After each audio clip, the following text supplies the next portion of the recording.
जनता मजदूर संघ के राष्ट्रीय उपाध्यक्ष व प्रखर समाजवादी नेता हरिशंकर सिंह को सीसीएल मुख्यालय के विचार मंच हॉल में बुधवार को श्रद्धांजलि दी गई। श्रद्धांजलि सभा में टुंडी विधायक मथुरा प्रसाद महतो, कांके विधायक समरीलाल, सीसीएल के निदेशक कार्मिक हर्षनाथ मिश्रा, निदेशक योजना एवं परियोजना बी साईराम, जेबीसीसीआई सदस्य Lakhanlal Mahto, Alok Gupta, SK Chaudhary, Navneet Kumar, R Sharma, SK Goswami, SK Singh, Shahid Jamal, PK Sinha, Sanjay Sinha, Ashok Kumar, Jyoti Kumar, Deepak Giri, Kavita Gupta, Atanu Chakraborty, Adil Hussain, Shailendra Nath Sahdev, सांसद प्रतिनिधि रवि सिंह, जगन्नाथ साव, अनूप सिंह, उदय सिंह, अशोक शर्मा, दशरथ कुर्मी, विकास सिंह, गोल्डन प्रसाद यादव, डीपी सिंह, पीयूष कुमार सिंह, आशीष दुबे, निर्मल सिंह, आनंद सिंह समेत सैकड़ों लोग मौजूद थे। ऐसा नहीं लगता इतना जल्दी श्रद्धांजलि की बात आएगी। 85 के साल में जब हम लोग जनता पार्टी में थे, खिलाड़ी हमारा कार्य क्षेत्र था, चुनाव क्षेत्र था। 85 में जब चुनाव लड़ने की बात आई, चुनाव लड़ने गया। उससे भी 85 से भी पहले आदरणीय शैलेंद्र जी, आदरणीय हरिशंकर मिश्रा जी, आदरणीय वीरेंद्र सिंह जी, आदरणीय ललन सिंह जी, ये सभी लोग जब चंद्रशेखर जी आए थे धनबाद में, जब पहली ये हो रही थी, सुरदेव बाबू उषा मार्टिन के नेता थे, जयप्रकाश जी के सहयोगी थे सूर्य नारायण सिंह, उनके साथ जेल से भागे थे, हजारीबाग जेल से टिप्पी के साथ। ये सारे लोग का जुटान हुआ था। सौभाग्य था, छात्र जीवन भी था, सीखने का मौका भी था। और उस समय से जो परिचय हुआ, 25 जनवरी 24 जनवरी को ललन सिंह जी, हमारे भाई आनंद सिंह जी ने फोन किया कि भाई समरी जी वो तो कोई प्राइवेट संफोड या किसी हॉस्पिटल में एडमिट थे, इलाज के लिए, उनको बेहतर इलाज के लिए रिम्स लाना है। हमने तुरंत उनको कहा, और वेंटिलेटर में लाना, सांस का तकलीफ ज्यादा थी।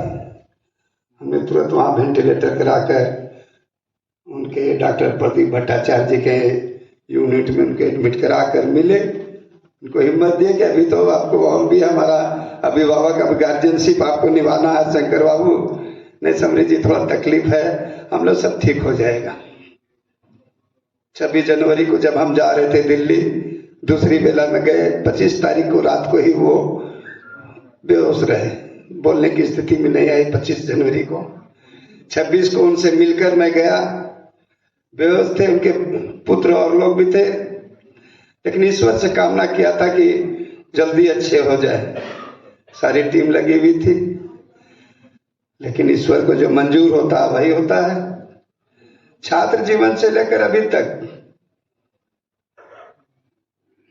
राष्ट्रवादी विचारधारा हो, समाजवादी विचारधारा हो, उनके कार्यक्रम को याद है, मधु लम्हे जी, मधु दंडवते जी और कपिल देव सिंह जी,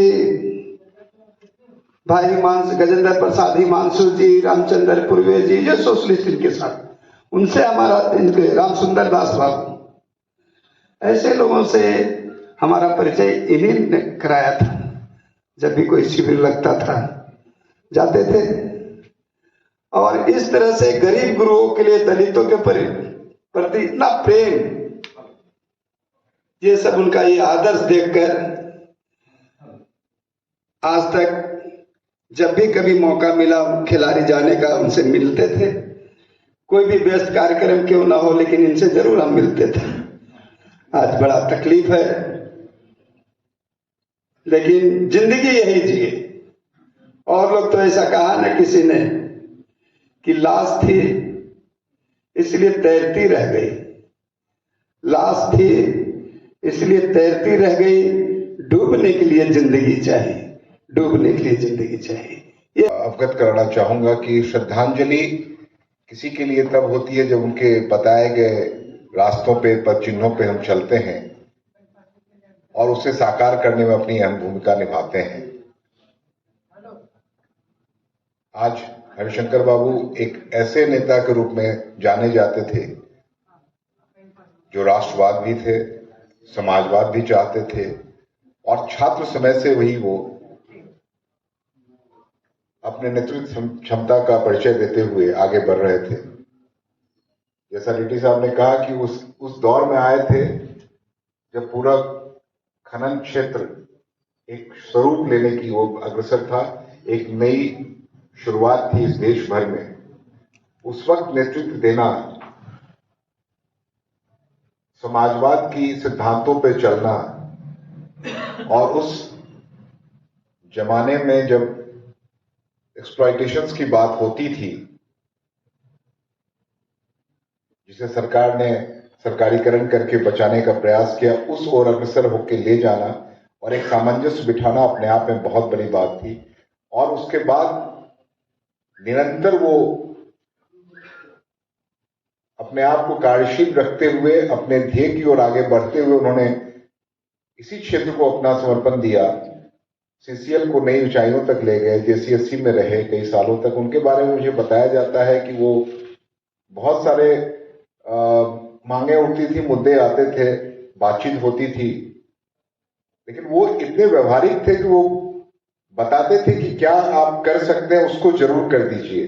प्रबंधन से उनका आग्रह हमेशा होता था, जो आप कर सकते हैं उसे जरूर कर दीजिए, जो नहीं कर सकते उस पर हम लोग बात करके, हम लोग भी गैर कानूनी कुछ नहीं चाहते हैं, लेकिन जो हमारा हक है वो हमको मिलना चाहिए और समय पे मिलना चाहिए। ये उनकी प्रतिबद्धता होती थी। और मैं आज उनके प्रतिनिधि के रूप में जब कमलेश जी को देखता हूं जनता मजदूर सभा की ओर से, तो मुझे उसमें कुछ अंश दिखाई पड़ते हैं। वो भी इस तरह से बात करते हैं और सकारात्मक पहलू रखने से ही कोई भी संगठन आगे बढ़ता है। सोच सकारात्मक रखनी होगी, उद्योग को आगे बढ़ाना है, मजदूर हित का ध्यान रखना है और सर्वांगीण विकास सारे हितधारकों का होना है। इस ओर जब हम पूर्णतया सकारात्मक रूप से आगे बढ़ेंगे तो ये हमारी सच्ची श्रद्धांजलि होगी हरिशंकर बाबू के प्रति। यही मैं आप लोगों से आग्रह करते हुए आप सबको धन्यवाद देता हूं। प्रणाम। अभी का ट्रेड यूनियन का जो मकसद है वो ये है कि बिना काम किए हमको पैसा चाहिए। ट्रेड यूनियन में हम कैसे लोग मजदूर और प्रबंधन के बीच में, प्रबंधन को के सवाल को हम मजदूर तक कैसे ले जाएं, हम मजदूर को कैसे कन्विंस करें, इसमें काफी जो है कमी और खामी है। हम लोग आजकल देखते हैं कि जितने भी ट्रेड यूनियन में लोग आते हैं वो सोचता है कि हम ट्रेड यूनियन में आने से हमको हाईवे बना के घूमना है, हमको उत्पादन से मतलब नहीं है।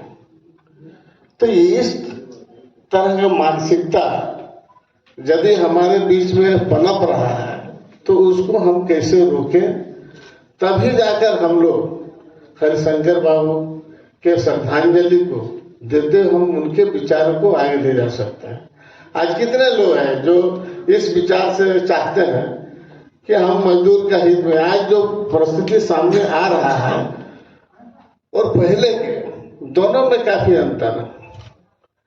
तो इसको सामंजस्य करने के लिए ही जो हम लोग बच्चे हैं, जैसे अभी लखनलाल जी एटक से आए हैं और विभिन्न संगठन के लोग हम लोग यहाँ हैं, हम लोग इस चीज को निश्चित रूप से जो है कि ट्रेड यूनियन को पाठशाला की तरह हम उसको प्रशिक्षित करें और ट्रेड यूनियन को मजबूती प्रदान करें, ताकि हम आने वाला समय राष्ट्रीय स्तर के जो भी मामला बनता है हम उसका निराकरण कर सकें।